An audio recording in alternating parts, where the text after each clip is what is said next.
दोस्तों मॉडर्निटी के इस दौर में इंसान यूं तो काफी तरक्की कर चुका है, लेकिन आज भी हमारे इस प्लेनेट पर कई ऐसी चीजें मौजूद हैं जो हमारे और आपके सोच से परे हैं। और मैं ऐसा इसलिए कह रहा हूं क्योंकि ये ऐसे प्लेसेस हैं जो सीधे तौर पर वैज्ञानिकों को और हमारे आधुनिक ज्ञान को चैलेंज करते हैं। इन जगहों को कब, कैसे और क्यों बनाया गया था, ये समझ पाना बेहद ही मुश्किल है। और हैरानी की बात तो ये है कि इनमें से कुछ जगहों पर तो आज बाकायदा लोगों ने अपना घर बसा लिया है। कौन से हैं ये प्लेसेस और क्या है इनमें कुछ खास, आज की अपनी इस वीडियो में मैं आपको बताने वाला हूं। वीडियो काफी ज्यादा इंटरेस्टिंग होने वाली है, सो प्लीज वीडियो में अंत तक बने रहिएगा। The coldest city. दोस्तों रूस की लीना रिवर के पास बसे शहर याकूत की गिनती अर्थ के सबसे ठंडे शहरों में होती है। यहाँ गर्मी के मौसम में टेम्परेचर 5 से 10 डिग्री के आसपास रहता है, जबकि वहीं सर्दियों में यहाँ का टेम्परेचर -38 डिग्री तक चला जाता है।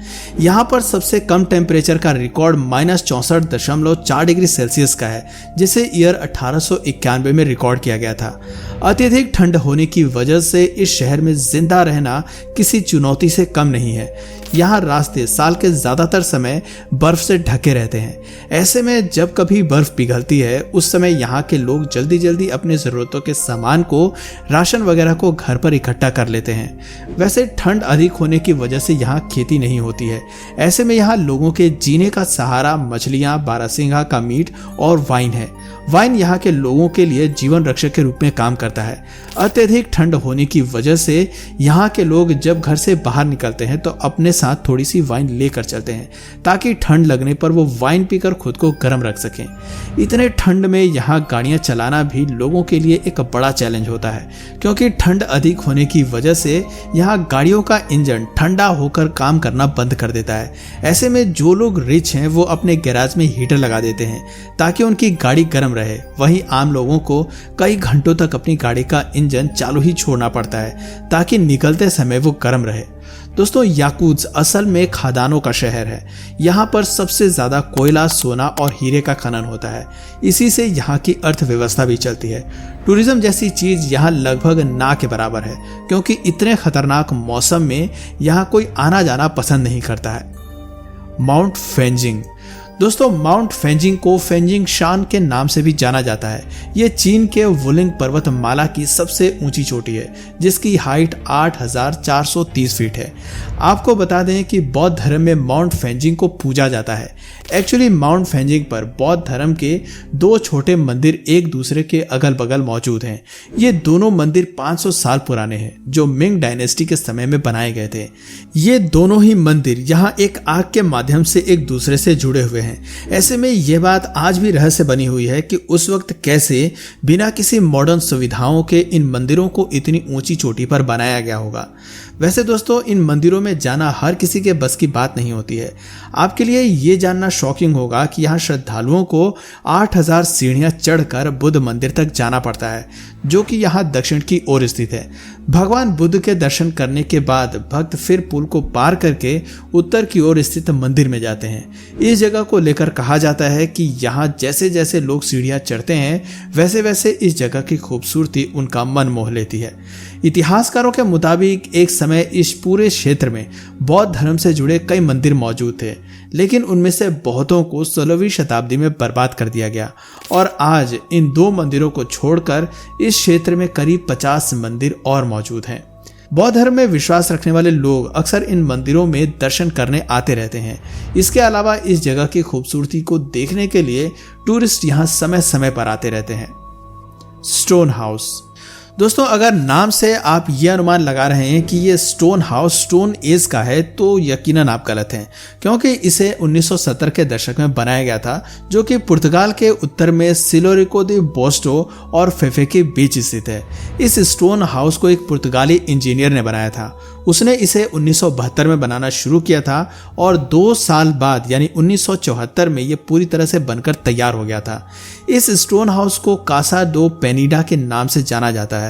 इसे ये नाम इसलिए मिला हुआ है क्योंकि इसे 4 बड़े विशाल खंडों से बनाया गया है, जो इस घर की नींव, दीवारों और छत का काम करते हैं।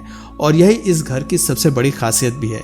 इस घर को बनाने वाले इंजीनियर ने इसे एक स्थानीय परिवार के लिए बनाया था, लेकिन जैसे जैसे इस घर की पॉपुलैरिटी बढ़ी, यहाँ टूरिस्ट आने शुरू हुए, जिसके बाद से घर के मालिकों को मजबूरन अपने घर को छोड़ना पड़ा। और आज कासा डो पेनिडा एक छोटा आर्काइव है जो इस घर के इतिहास और आसपास के सुंदर लैंडस्केप्स की यादगार वस्तुओं और तस्वीरों से भरा हुआ है। दोस्तों, इस घर के बिल्कुल नज़दीक ही बड़े बड़े विशाल विंडमिल्स मौजूद हैं, लेकिन इसके बावजूद ये घर पूरी तरह से बिजली रहित है, यानी इस घर में इलेक्ट्रिसिटी नहीं है। हालांकि इलेक्ट्रिसिटी को छोड़कर इसमें सभी तरह की सुख सुविधाएं मौजूद हैं। इसके ग्राउंड फ्लोर पर एक किचन है और एक छोटा लिविंग रूम है। वहीं पत्थर के बने इस घर के ऊपरी मंजिल पर बेडरूम है, जहां जाने के लिए लकड़ी की सीढ़ियां बनी हुई हैं। इस घर के अंदर खिड़कियां और दरवाजे भी हैं जो कि ग्लास और मेटल के बने हुए हैं। यहाँ घर के बाहर पत्थर का एक बना हुआ स्विमिंग पूल भी है जो कि इस घर की खूबसूरती को और ज्यादा बढ़ा देता है। City under the monuments. दोस्तों, सदियों पहले राजे रजवाड़े पहाड़ के ऊपर किले बनाते थे ताकि वो उनका खजाना सुरक्षित रख सकें। हालांकि समय के साथ साथ लोगों की सोच बदली और लोगों ने खुद को सुरक्षित रखने के लिए पहाड़ों के ऊपर नहीं बल्कि पहाड़ों के नीचे बसना शुरू कर दिया। वैसे एक दो घर तो फिर भी समझ में आते हैं, लेकिन क्या हो जब एक पूरा शहर ही पहाड़ के नीचे बस जाए। सेंटिनल डी लास बोर्डगेस दुनिया का एकमात्र ऐसा शहर है जो पहाड़ों के नीचे बसा हुआ है।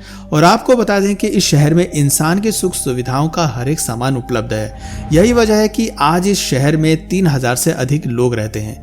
पहाड़ों की चट्टानें यहाँ न केवल छत और दीवारों का काम करती हैं, बल्कि ये घरों के टेम्परेचर को भी कंट्रोल करने में मदद करती हैं। इस शहर में सर्दी और गर्मी का मौसम में टेम्परेचर बिल्कुल अपोजिट देखने को मिलता है। जब यहाँ पहाड़ पर ऊपर गर्मी रहती है तब नीचे शहर में ठंडक होती है, और जब ऊपर का पहाड़ ठंडा हो जाता है तब नीचे शहर में टेम्परेचर बढ़ जाता है। दोस्तों, सेंटिनल डी लास बोर्डेगस की खूबसूरती को बढ़ाने में यहाँ की मेन सड़क भी काफी अहम रोल निभाती है। यहाँ की मेन रोड को कैली कोवियस डी सोल कहा जाता है, जिसका हिंदी में मतलब होता है सूर्य की गुफाएं। एक्चुअली पहाड़ों से छूते हुए सूर्य के किरणें यहाँ जब रोड पर पड़ती हैं तो ये नज़ारा देखने में बहुत ही खूबसूरत लगता है। दोस्तों, अगर आप एक नेचर लवर हैं और कुछ नया देखना चाहते हैं तो मेरी राय में तो आपको इस जगह पर जरूर एक बार जाना चाहिए। Hanging monastery. दोस्तों, दुनिया भर के इन अजीबोगरीब इमारतों के बीच में पहाड़ पर लटका हुआ ये मठ भी काफी ज्यादा फेमस है। इस मठ को हैंगिंग मोनेस्ट्री के नाम से जाना जाता है। चीन के शेंजाई में हैंग माउंटेन्स पर बसा ये मठ अपनी बनावट की वजह से वैज्ञानिकों के बीच सैकड़ों सालों से रहस्य बना हुआ है।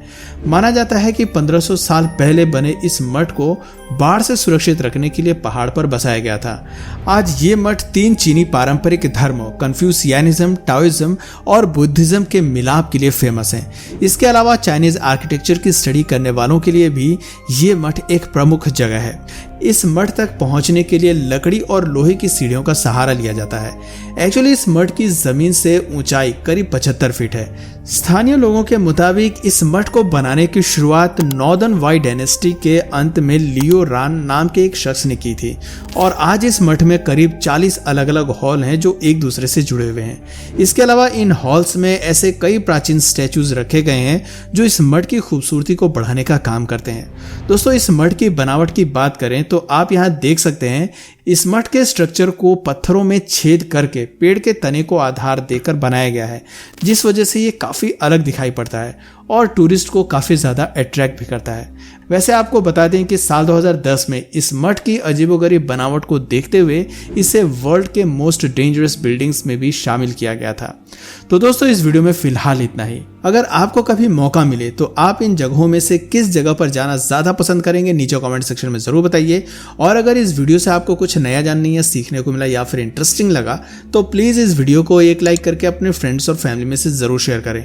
और यदि आप इस चैनल पर नए हैं तो प्लीज इस चैनल को सब्सक्राइब करके बेल नोटिफिकेशन आइकन को ऑन कर लीजिए ताकि हमारे आने वाले वीडियोस आप मिस ना करें। मिलते हैं फिर किसी वीडियो में नए टॉपिक के साथ, तब तक के लिए नमस्कार।